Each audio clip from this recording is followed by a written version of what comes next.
What's up though everybody, I'm Hollywood Street Savage aka Mr. Total Plastic, and I'm hella excited today because I'm about to bring you guys the very first episode of my Hollywood Street Stories, where I'm going to be sharing local homegrown stories from my neighborhood, my city, Pontiac, Michigan. Most of the stories made national headlines, so it's going to be real dope, very interesting. You don't want to miss any of the new content I got on the way. If you haven't already, make sure you go smash that subscription button and let me know what y'all think of the video in the comment section below. I ain't gonna hold y'all no more, so let's just get straight into the business. I live what I'm rapping, them boys don't. We in different categories. We got girl dog guns and bands. You could check the inventory. This a off-brand clip, but fuck it though.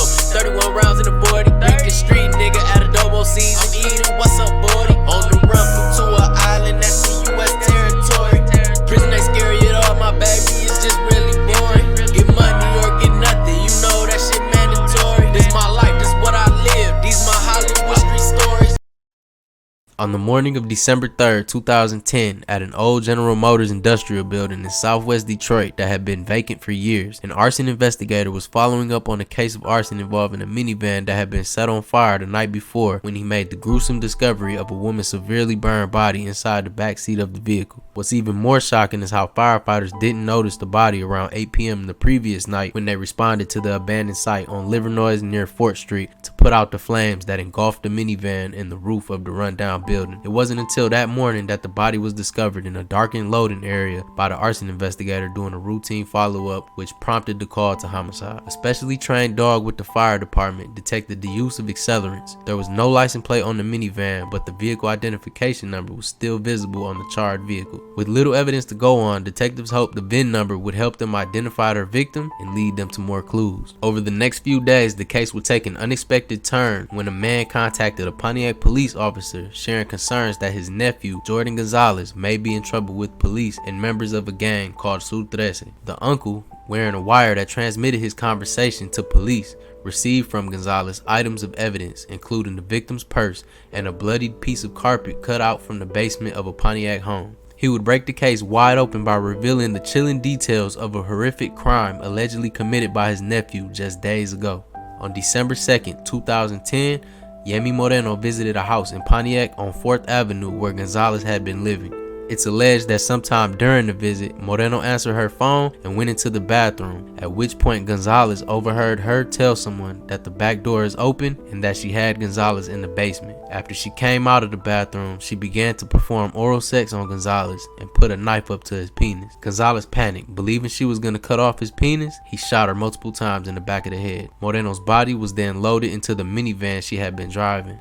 Gonzalez allegedly drove her lifeless body about 35 miles south to an abandoned auto factory on Livernois near Fort Street, just south of Interstate 75 in southwest Detroit, and doused the van with the flammable liquid before torching it. Jordan Gonzalez was arrested and charged with first-degree premeditated murder and using a firearm to commit a felony. He was lodged into the Oakland County Jail. The homicide investigation will be turned over to Pontiac homicide detectives because although Moreno's body was discovered in Detroit, she was killed in Pontiac. Police now had a name for their victim, as autopsy reports would later confirm the badly burned body to be Yeimi Moreno. Yeimi Moreno was born May 31st, 1991 and came to the U.S. from Guerrero, Mexico in search of a better life. She worked as a waitress at Toby Keith's restaurant in Great Lakes Crossing Mall. Her friends would describe her as being smart, funny, pretty, and outgoing. She had known Gonzalez less than a week at the time of her death. She was 19 years old. Wearing shackles, jail attire, and the apparent burn marks on his face from the van set ablaze, the suspect Jordan Gonzalez, just 18 years old at the time of the shooting, was a roofer from Pontiac, Michigan who left high school in the 10th grade and would go on to earn his GED. He also had an extensive juvenile history. After being denied bond and given no details as to a motive, Pontiac detective Steve Whitterbord stepped up to the bench of the 50th District Court and told Judge Michael Martinez under oath that Gonzalez unloaded 3 shots into the back of Moreno's head at a home he had been staying at since October of that year. Whitterbord proceeded to explain the gruesome events of December 2nd and how it wasn't until the morning of December 3rd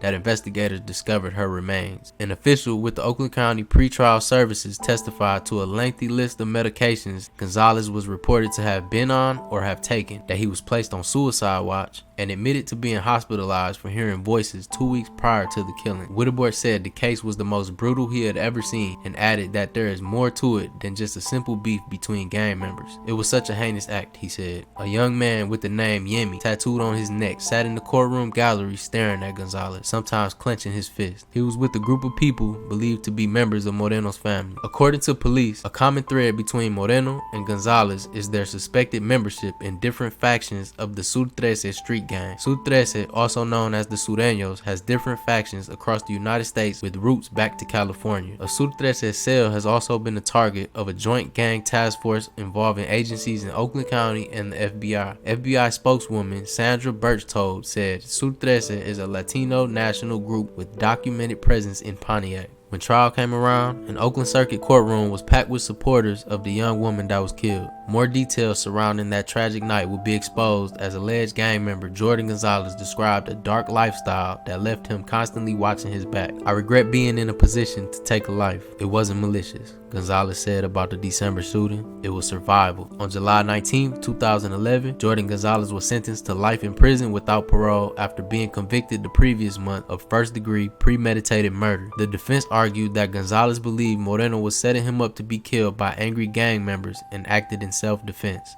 Kumar gave him the penalty that's mandatory for a conviction of first-degree premeditated murder in the state of Michigan. After Gonzalez spoke in court, Oakland Circuit Judge Shalina Kumar told him that his actions were inexcusable and ruined many lives. She said she couldn't understand how Gonzalez, who told a police detective that he had never seen a dead body before, could reach a point of being able to shoot somebody. "She didn't have a gun to your head," Kumar said, referring to Moreno. "I don't care if she had a knife. A gun beats a knife in every fight." Wearing glasses and shackles as he stood in a jury box, Gonzalez said he acknowledges what he did and accepts the consequences. He apologized to his family and to Moreno's family. "I'm sorry for your loss at my hands," he said. "I pray someday you find it in your heart to forgive me." Oakland County Assistant Prosecutor Rob Noby read a statement on behalf of Moreno's mother. "It is my hope that one day you repent for what you did. What you did is unforgivable," the statement said. "You destroyed my family." Gonzalez said in an interview that he shot Moreno in the chest, but at trial, Ruben Ortiz Reyes, a deputy medical examiner for Oakland County who performed the autopsy, said he found 3 gunshot wounds on the back of her neck, one of which pierced through her spinal cord and would have killed her instantly, he said. He also stated that Moreno was not alive at the time of the fire and that DNA was used to positively identify her body. Noby presented evidence in the trial that included text messages Gonzalez sent out before the shooting. One said, "I'm about to shoot this bitch." He also flashed a large image of Gonzalez that showed burns all over his face. Defense attorney Mitchell Ribertor told jurors that Gonzalez first joined the Sur 13 street gang at age 12 and eventually decided to drop out of the gang, a decision that left him fearing for his life. Moreno was also reported to have ties to the gang. Ribertor said that Gonzalez believed Moreno was setting him up to be killed and panicked.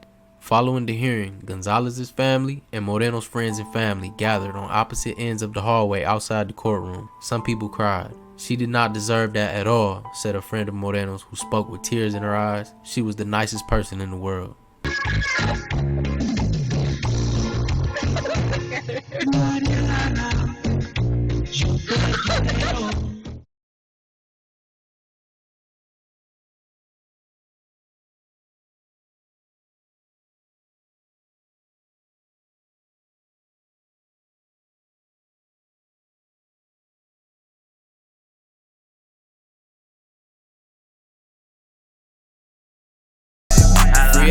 Free at last, hit the ground running, not to hurt to the